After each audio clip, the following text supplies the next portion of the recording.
In the early 1990s, the world's attention shifted to a place many in the West could barely find on a map. Somalia, a nation on the Horn of Africa, was unraveling. Years of dictatorship under Siad Barre had collapsed, leaving a power vacuum filled by warring clans and ruthless warlords. Drought, famine, and relentless violence left millions of civilians desperate for survival. International relief efforts poured in, but convoys carrying food and medicine were hijacked, supplies looted, and aid workers threatened. One warlord above all others rose to dominance, seizing not just power but control over life itself. His name was Mohammed Farah Aidid, and to the United States and the United Nations, he became the face of chaos. At first, international forces entered Somalia with the promise of hope. The mission was humanitarian: secure the delivery of food and aid, protect the starving from the warlords. American soldiers, along with troops from across the globe, landed on Somali soil under Operation Restore Hope in late 1992. For a time, there was optimism. Aid flowed, people were fed.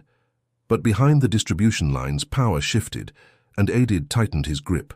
He saw foreign soldiers as intruders, a threat to his authority, and he fought back with ambushes, propaganda, and brutal force.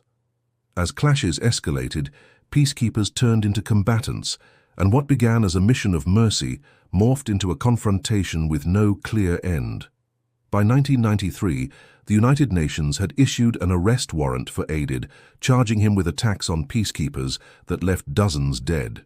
The United States, determined to capture him and restore order, deployed one of its most elite units, Task Force Ranger. Comprised of Army Rangers, Delta Force operators, Special Operations aviators, and support personnel, these men represented the very pinnacle of American military capability. They were young, confident, and highly trained. For many, Somalia was their first true test in combat. Their mission seemed clear: find Aidid, capture him, and cripple his power. Mogadishu, the Somali capital, was a city unlike any battlefield these men had ever known. Its narrow streets and tightly packed neighborhoods were a labyrinth where danger lurked at every corner. Weapons flowed freely, and militias loyal to Aidid were deeply entrenched. Task Force Ranger launched raids, gathering intelligence, snatching key lieutenants, always hoping to corner the elusive warlord. Each time they struck, Aidid slipped away, while resentment from the local population grew. The Americans were no longer viewed as saviors, but as occupiers.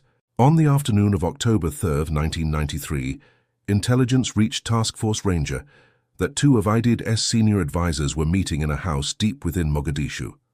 The order came swiftly: launch an operation, capture the targets, and return before the militias could respond. The plan was designed to take no more than an hour. Helicopters would insert Delta operators at the building to snatch the men, Rangers would secure the perimeter, and vehicles would extract everyone. It was meant to be quick, surgical, decisive. For many soldiers boarding the helicopters that day, it felt routine, another in a series of raids. None could foresee that within hours they would be fighting for their lives in one of the bloodiest battles since Vietnam. As the Black Hawks and Little Birds lifted off from the base at Mogadishu Airport, the air was alive with the thunder of rotors and the determination of young warriors. In minutes, they descended over the target building. Ropes dropped, and men fast-roped into the dust and chaos. The Delta operators surged inside, overwhelming the guards and capturing Aidid's lieutenants with stunning precision. Outside, Rangers established defensive positions, bracing for the inevitable swarm of hostile fighters. At first, everything unfolded as planned. Then Mogadishu erupted. Militia fighters poured into the streets armed with AK-47s, rocket-propelled grenades, and sheer ferocity. They fired from windows, rooftops, and alleyways. Convoys meant to whisk the soldiers away came under immediate attack, trapped in a storm of bullets and RPGs. Still, Task Force Ranger pressed forward, determined to complete the mission. Then, at 3:42 in the afternoon, everything changed. A rocket-propelled grenade slammed into the tail rotor of Super 6-1, a Black Hawk piloted by Cliff Wolcott. The helicopter spun wildly, losing control, and crashed deep in hostile territory. The mission was no longer a quick raid, it was now a rescue. Soldiers on the ground shifted focus, moving toward the wreckage, knowing that every second counted. Pilots in the air maneuvered to provide cover, braving withering fire from below. But before they could stabilize the situation, another RPG streaked into the sky. Super 64, piloted by Mike Durant, was hit. The Black Hawk shuddered, plummeted, and slammed into the city. 2 helicopters down, separated by blocks of hostile territory, surrounded by thousands of armed Somalis. The mission had descended into chaos. What followed was a nightmarish battle, a desperate fight for survival in the heart of Mogadishu. Rangers and Delta operators formed defensive perimeters around the crash sites, holding off wave after wave of attackers. They fought house to house, alley to alley, using every ounce of training, every magazine of ammunition to survive. Radio chatter crackled with urgency.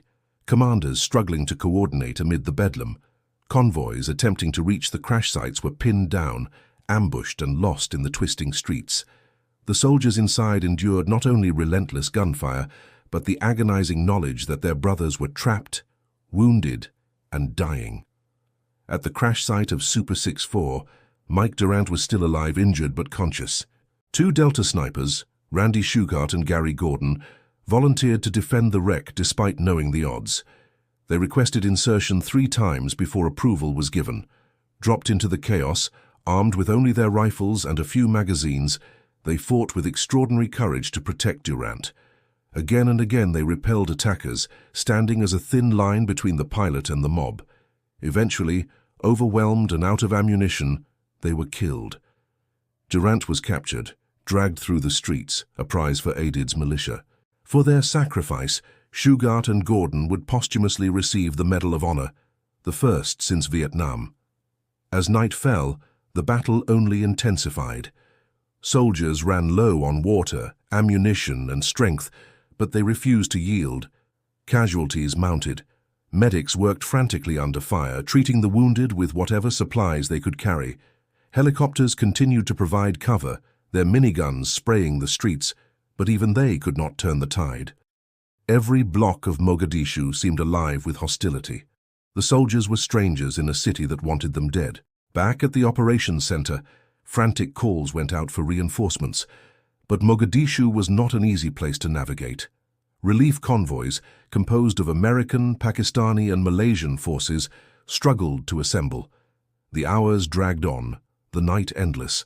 For those on the ground, time blurred into a continuous fight for survival.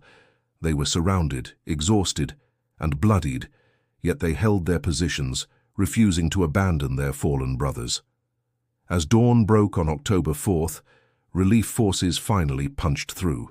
Pakistani tanks and Malaysian armored personnel carriers pushed into the city, their heavy firepower scattering the militias long enough to reach the trapped soldiers. Survivors were loaded into vehicles, their faces etched with exhaustion and grief.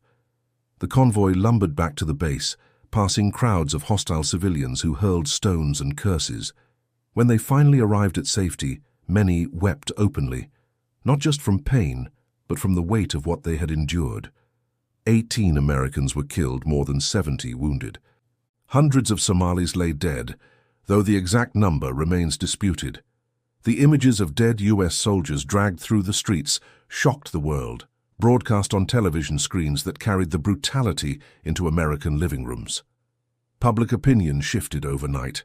Within months, U.S. forces withdrew from Somalia, the mission abandoned, the warlord Aidid still at large. For the men who fought, the scars, both physical and emotional, would never fade. Yet the story of Black Hawk Down is not one of failure alone. It is a story of valor, of ordinary young soldiers who displayed extraordinary courage in the face of overwhelming odds. It is a story of brotherhood, of men who risked everything to save one another. It is a reminder of the cost of intervention, of the complexity of foreign battlefields, where humanitarian intent can dissolve into the fog of war. Years later, survivors would reflect on those moments in Mogadishu, not with regret, but with reverence for the friends they lost. They remembered the gunfire, the chaos, the fear, but also the acts of selflessness, the unyielding spirit that carried them through the longest night of their lives. For the American military, the battle became a painful lesson, shaping doctrine and strategy for decades to come. For Somalia, it was another chapter in a saga of suffering, and for the world, it was a stark reminder that even the most powerful armies cannot always control the forces they seek to tame. Black Hawk Down endures not simply as a battle but as a testament to the human cost of war, to the bravery of those who fought, to the reality that missions are never as simple as plans on paper, and to the haunting truth that sometimes, in the streets of a foreign city, the line between survival and sacrifice is drawn not by victory, but by courage. And so, from the dust of Mogadishu, one truth echoes across time.